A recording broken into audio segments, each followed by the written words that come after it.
Hi everybody, I'm Bill from InSitu Ecosystems, and we're here today to unbox this Amazonia Vivarium and to show you all the pieces and how everything fits together and how to actually operate the system just a little bit. All right, our first step is, of course, to open the box. But before you do that, what we want to do is we want to shake it a little bit, right? And make sure that there isn't any broken glass. If there is broken glass, we want you to accept the delivery anyway, because chances are it's repairable or we can fix it very easily. But what we don't want is we don't want you to get cut. So what we're going to do is open the box, right?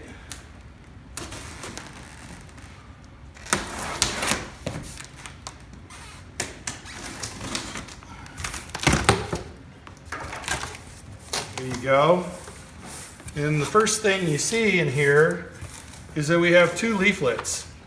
The first one tells you how to set up the Vivarium, but the second one is very important to us. It asks you to please set the Vivarium up and check it to make sure it's correct. Sometimes the Vivariums go through shipping damage, and we want to make sure that the Vivarium has not been damaged and that everything is correct. So we'll talk about those steps as we go along. The next thing you'll notice is that there are different pieces in here. There's a dimmer, a yoke for the fans, the fan power supply, the light power supply, the light power cord, and the light extension, right? And the very next step is we just lift this up and take it off, and inside you'll see your new Vivarium. Okay, so our next step is to put the box on a table where we can work on it. And the way we do that is by just using these handles that we've put into the box to make it easy. The next step is to remove the top. I've taken the liberty of doing that already. You can see here all the pieces still in it. And then the next thing we do is we cut the box open. Excuse me. And it just goes like this. We just cut it down. And then we pull it up and unfold. The box unfolds like this that way, and you don't have to lift anything out of the box, right? And what you can do is you can take away the pieces one by one. Make sure you don't trip on styrofoam as it falls away.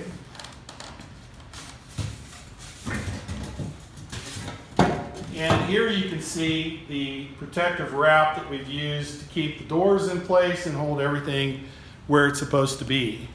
If you shook the box at the beginning of the process and you heard broken glass, it's probably one of the doors, and the pieces will probably be stuck to the front of the Vivarium in this area. Just again, please be careful not to cut yourself as you remove this. But our next step is to remove the protective wrap. It comes off very easily. You see here, you peel it down and away.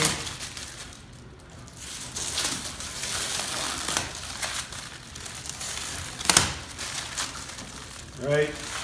At this point, or excuse me, we got one more piece to take off here. We're going to peel this piece off on the inside. All right. And then there's a little piece here at the bottom as well, okay? Now, what we want you to do is push the door, the inside door to the left, and we want you to look in here and make sure that this lines up perfectly. And also do the same with the opposite side to make sure the opposite door lines up perfectly. If it isn't lined up perfectly, maybe there was some shipping damage and we need to deal with that. Also, you just want to make sure that you're on a flat and level surface, that the box isn't out of plane for some reason causing the Vivarium to twist. But if you're in the styrofoam, you should be good. The next step is to remove the protective wrap in the back. All right, and then also on the inside of the Vivarium, we have the fans. The fans are wrapped here to keep them from dangling and from breaking their wires. So those are suspended in protective wrap as well. All right. And so there you are. There's your new Vivarium. This one looked like it came in perfect condition, which is what we expect. And so we'll begin the next sequence here in just a second. Okay, for our next step, what we've done is we've taken the Vivarium out of the box and we've set it on a flat table here. And we've gone through and we've checked the doors one more time just to make sure that they're correct before we do anything to the Vivarium. Also, if you've ordered other materials like EpiWeb, you're going to find it taped on the inside. If you've ordered mist heads, the mist heads will come installed already, right? Over here, you're going to find even more pieces if you've ordered additional materials. For example, here are the mist head fittings right here. We didn't have the door buttons in the last video. We want to make sure that those are included. You should have those. You'll find extra plugs if you've ordered the misting system as well to plug the holes in case you change your mind about anything. And then also, if you've ordered tubing, we'll put it down in this cavity here underneath the Vivarium. And then lastly, if you've ordered leca or charcoal, you might actually find it in this pocket here at the bottom of the Vivarium. What we're trying to do is maximize the shipping costs and make sure that we've reduced those to the very lowest level we can. Okay, so what we've done now is we've set up the Vivarium so you can check it out and make sure everything's working.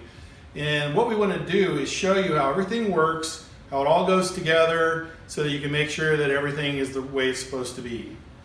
The first thing you'll notice is that we've installed the mist heads. We've taken our mist tubing, connected them to the fittings that we've provided, and here's a little pigtail that would go to your misting system. Right? What you'll also see here is in the front is our vent covers. There's a little finger grab in the back that allows you to pull these up. So this allows you to pull it up and then you can slide it back and forth or take it off depending on how much ventilation you want. Okay. The same thing is here on the sliding vent cover in the back. It slides back and forth and allows you to decide how much ventilation you want there.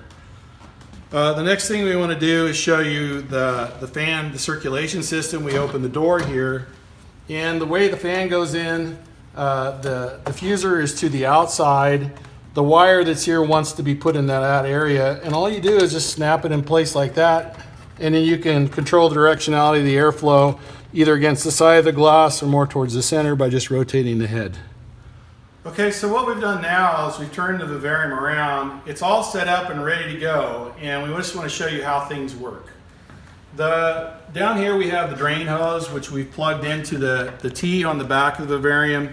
You'll need a length of this to go either into a bucket or one of our reservoirs. Here you can see the fan power cable. It just plugs and unplugs into this yoke right here. Plugs and unplugs like this. The fan yoke and the fan power supply can't be confused with the lights because they're different sizes. You can only fit one way, right?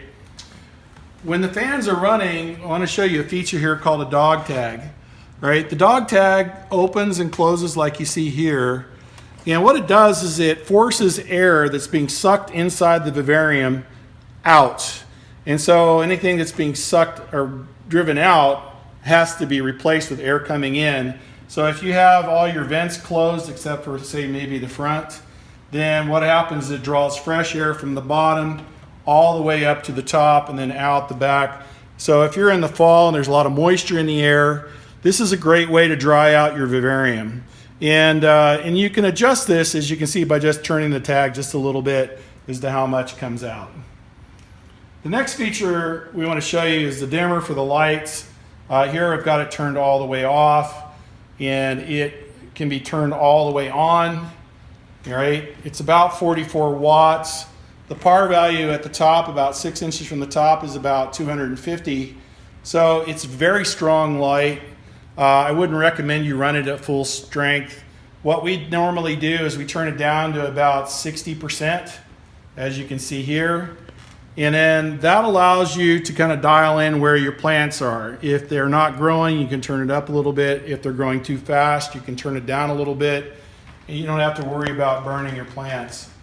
The reason we gave you such a high intensity light is because some orchids really like the high strength light, and you'll want to put those up near the top and then of course diffuse down. The very bottom of the Vivarium has a power of about 150. And so that's good for your low light plants and literally anything you want to grow in between. And with that, we want to say thank you for watching this video. It's a lot of fun designing this vivarium and getting it to this level of functionality. I know you're going to enjoy it, and we can't wait to see you next time.